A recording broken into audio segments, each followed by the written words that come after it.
यानी आप यहाँ पर लिख सकते हैं MgO। अब क्योंकि यहाँ पर सिर्फ और सिर्फ कॉपर बचा है, कॉपर बचा है, इसका मतलब कि आप रिएक्टेंट के बाद ये जो कॉपर ऑक्साइड था, अब क्योंकि ये सिर्फ कॉपर बना है तो रिएक्टेंट से प्रोडक्ट बनने तक कॉपर ऑक्साइड की कहानी में सिर्फ कॉपर अकेला रह जाएगा। कभी भी आप किसी भी एलिमेंट को आयनिक फॉर्म में अगर तोड़ते हैं प्रोडक्ट बनाने के लिए, तो जब आप प्रोडक्ट साइड में उसको लेकर जाएंगे तो उसको आयनिक फॉर्म में नहीं लिखेंगे। कहने का मतलब अगर ये यहाँ Cu2 पॉजिटिव था तो वहां जाकर Cu2 पॉजिटिव नहीं लिखेंगे, Cu ही लिखेंगे, आयनिक फॉर्म में नहीं लिखेंगे। आयनिक फॉर्म में कब लिखते हैं?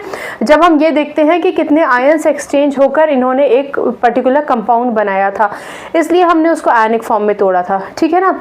और जब कोई एलिमेंट इलेक्ट्रॉन देता या लेता है तो वो आयनिक फॉर्म में होता है, ठीक। कॉपर ने अपने इलेक्ट्रॉन्स का लेन देन ऑक्सीजन के साथ किया था, इसलिए आयनिक फॉर्म में था।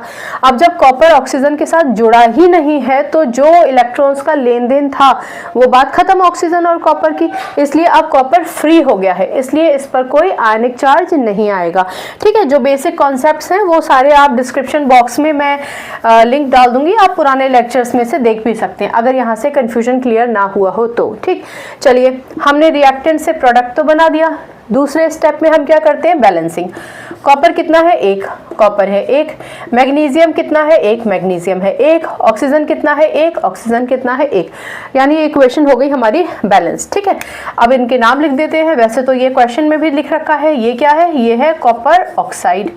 ये क्या है आपका? This is magnesium. इन्होंने मैग्नीशियम पाउडर लिख रखा है, आप मैग्नीशियम भी लिख सकते हैं, ठीक। ये क्या है आपका? ये है मैग्नीशियम ऑक्साइड, ठीक।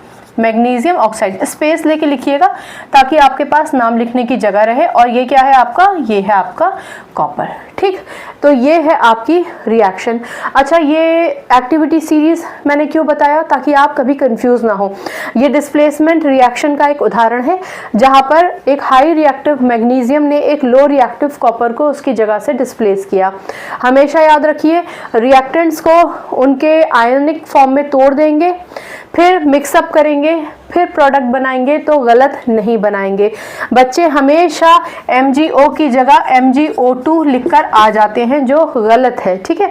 इसलिए आयनिक फॉर्म में तोड़ना सीखिए। ऑलराइट, आई होप आपको ये छोटे सा लेक्चर समझ में आया होगा। अगर कंफ्यूजन है तो पूछ लीजिए, कहीं पर भी आप अटक जाते हैं तो पूछ लीजिए, ठीक है। बाकी केमिस्ट्री से अपनी केमिस्ट्री अच्छी बनाइए, शिक्षा ले आइए। अगली बार मिलने तक अपना ख्याल रखिए, खुश रहिए। नमस्कार।